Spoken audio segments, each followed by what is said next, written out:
Spectrophotometer जो कि यहाँ पर आपको दिखाई दे रहा है, ये बायोकेमिस्ट्री का एक बहुत इंपॉर्टेंट इंस्ट्रूमेंट होता है जिसका यूज हम किसी भी सॉल्यूशन के अंदर जो सब्सटेंस है, जैसे कि glucose, urea, creatinine, bilirubin, protein, cholesterol, इनकी कंसंट्रेशन कितनी है उसको मेजर किया जाता है, इनकी मात्रा कितनी है उसको मेजर किया जाता है। हालांकि अब तो फुली ऑटोमेटेड एनालाइजर यूज होने लग गए हैं, इसका यूज अब इतना नहीं होता है, लेकिन एग्जाम के हिसाब से बहुत इंपॉर्टेंट है, यहाँ से क्वेश्चन आते ही आते हैं। अभी एमसीआरई 5 की जो एग्जाम थी उसमें भी स्पेक्ट्रोफोटोमीटर से क्वेश्चन पूछा गया था। क्या पूछा था आगे मैं आपको बताऊंगी। तो देखिए स्पेक्ट्रोफोटोमीटर जो है क्या करता है, कंसंट्रेशन को मेजर करता है सॉल्यूशन के अंदर। ये बियर्स लैम्बर्ट्स लॉ पर वर्क करता है, यानी कि इसका प्रिंसिपल होता है बियर्स लैम्बर्ट्स लॉ का मतलब होता है कि एब्जॉर्बेंस जो है समानुपाती होती है किसके, कंसंट्रेशन के।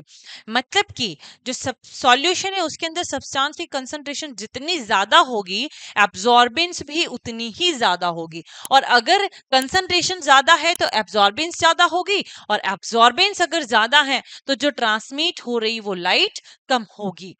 पाथ लेंथ यूजली इसकी 1 सेंटीमीटर होती है, मतलब कि जो लाइट सैंपल से गुजर रही है उसकी लेंथ कितनी है, तो लगभग 1 सेंटीमीटर, क्योंकि जो क्यूवेट हम इसके अंदर यूज करते हैं मेनली उनकी चौड़ाई 1 सेंटीमीटर ही होती है।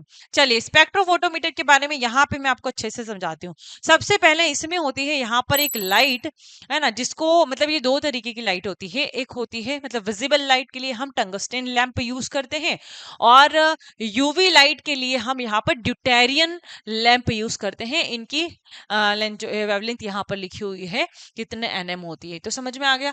अब देखो सैंपल क्यूवेट, ये जो दिखाई दे रहा है ये है सैंपल क्यूवेट जो कि सैंपल को होल्ड करता है। ऑल्सो इसमें हम रिएजेंट भी डालते हैं जब हमें पहले ब्लैंक पे रन करना होता है। ये दो तरीके के होते हैं, एक ग्लास होता है और एक क्वार्ट्ज वाला होता है। जो ग्लास वाला क्यूवेट होता है वो नॉर्मल हम विजिबल लाइट यानी कि टंगस्टन लैंप के लिए यूज करते हैं, और क्वार्ट्ज वाला जो है यूवी लाइट के लिए यूज किया जाता है। इसमें यहाँ पर एक डिटेक्टर भी होता है जो ट्रांसमिटेड लाइट होती है उसको डिटेक्ट करता है, उसके बाद में उसको एक इलेक्ट्रिकल सिग्नल में कन्वर्ट करता है, और फिर आपको यहाँ पर डिस्प्ले पर वेवलेंथ एब्जॉर्बेंस शो होती है। एक मोनोक्रोमीटर इसके अंदर होता है। मोनोक्रोमीटर का यूज होता है जो लाइट आ रही होती है, व्हाइट लाइट आती है, तो उसमें कई वेवलेंथ होती है। तो ये क्या करता है, एक वेवलेंथ को सिलेक्ट करता है, उसके बाद डिटेक्टर उसको डिटेक्ट करता है और इलेक्ट्रिकल सिग्नल में कन्वर्ट करता है। यहाँ डिस्प्ले है जहां पर आपको एब्जॉर्बेंस कंसंट्रेशन वगैरह सारी शो होती है। अब मैं इसका वर्किंग प्रोसेस आपको समझाती हूँ। वर्किंग प्रोसेस के लिए सबसे पहले हम चलते हैं लाइट सोर्स। लाइट सोर्स से लाइट आती है। A stable light source emit continuous radiations, है ना। तो यहां से आपकी लाइट निकल रही है। अब जैसे कि नॉर्मली हम बात करते हैं टंगस्टन लैंप यूज किया है, विजिबल लाइट वहां से आ रही है।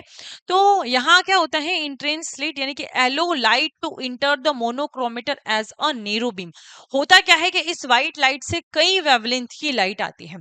अब हमें टेस्ट के लिए केवल एक वेवलेंथ की जरूरत है, तो सबसे पहले यहाँ पर क्या किया जाता है, मोनोक्रोमीटर आ जाता है। सो मोनोक्रोमीटर प्रिज्म और ग्रेटिंग की मदद से ये जो लाइट होता है ना इसको सिलेक्ट करता है, light into spectrum and select the required wavelength, यानी कि केवल एक वेवलेंथ को ये सिलेक्ट करेगा, है ना।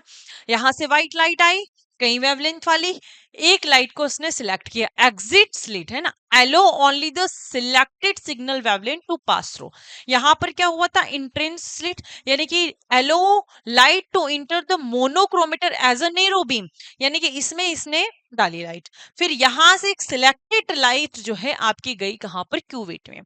क्यूवेट में जो सैंपल है इस kept in cuvette the light pass through the sample, यानी कि एक लाइट, एक वेवलेंथ जो है वाली लाइट इस सैंपल से होकर गुजरती है।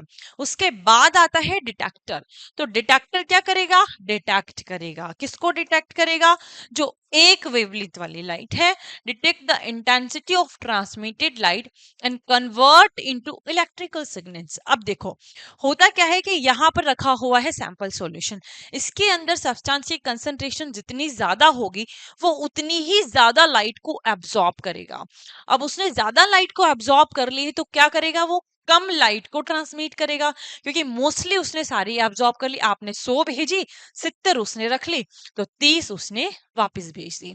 तो 30 ट्रांसमिटेड लाइट इसके पास में आई, उसने क्या किया, उस लाइट को डिटेक्ट किया, इलेक्ट्रिकल सिग्नल में कन्वर्ट किया, और यहाँ पर डिस्प्ले पर आपको the signal is processed and the absorbance value is display.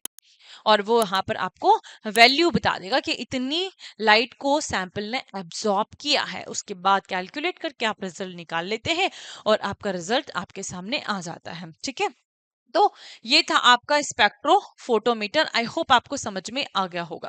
Spectrophotometer का यूज हम किसके लिए करते हैं ये भी मैंने आपको बता दिया है। देखो, ध्यान रखना है, जो क्यूवेट होती है उसको डायरेक्टली हाथ से नहीं छूना है।